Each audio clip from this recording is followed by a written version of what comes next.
I mean, this room is just filled with puppies. The smell in here is so horrendous. It's just unbelievable. The conditions in here are just horrendous. There's puppies up here, too.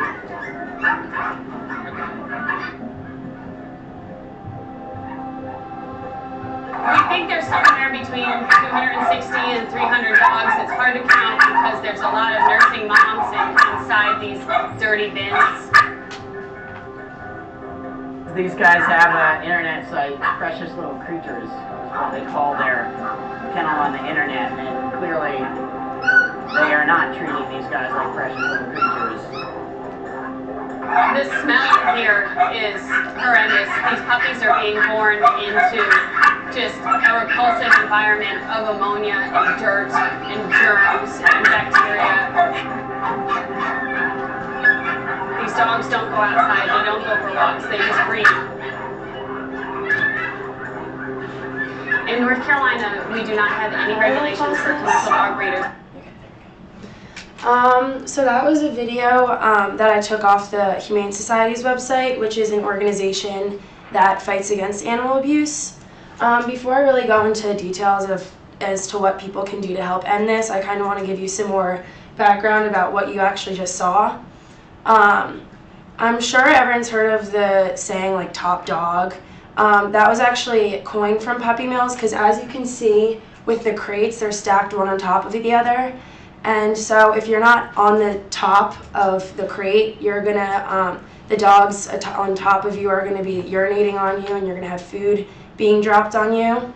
And as you also saw, I don't know if you noticed, one of the little puppies, his leg was actually caught inside the crate. That is very common. It actually leads to a lot of injuries. It ends with some puppies actually losing their legs. And as I also mentioned, it's not sanitary at all. A lot of the puppies suffer from heart disease, kidney disease, epilepsy. They have blood problems, eye problems. Some of them are deaf. It's an endless list of disorders.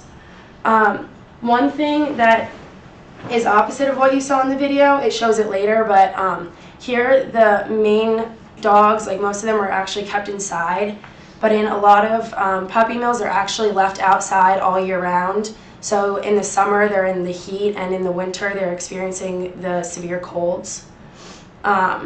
And a lot of these puppies are actually sold to like PetSmart, just like the big pet stores.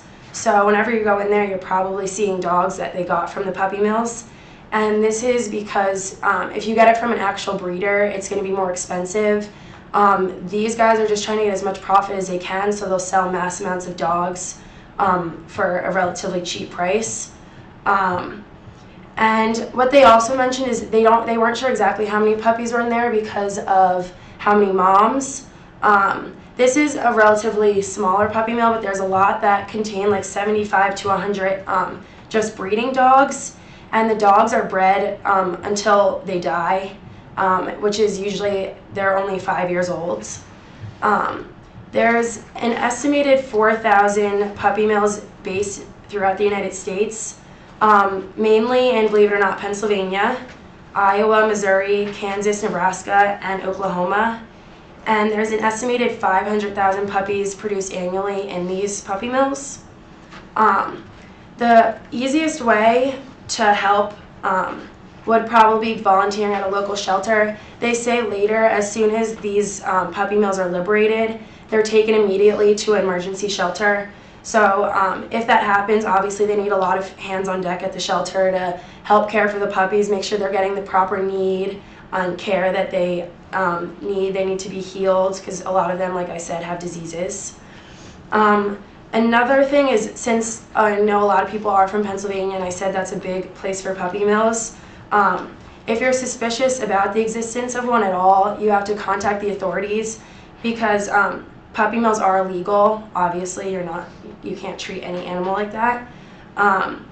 And since they are illegal, there's clearly legislation out there that makes it, that sets up rules about it. And I know ASPCA, they allow you to join forces with them to fight legislation. And also if you go on the Humane Society's page, and you search puppy mills, there's a yellow bar right on the side, and you can say, like, give them your email and your name, and you signed a petition. And I know, like, for example, in Maryland, I think it was 9 days ago, there was advances made in legislation against animal cruelty, and that's just from people helping, signing petitions. So it's very easy to get involved. And lastly, if you're looking into buying a dog, like I said, the smartest thing would be to buy it from a breeder, because the breeders place utmost responsibility on making sure their dogs are cared for, that they're not sick, that they're raised in a healthy environment. Whereas if you go and buy a dog from PetSmart, it could be suffering from diseases. And if you buy one from PetSmart, you're in turn supporting a puppy mill, which you don't want to do. Thank you.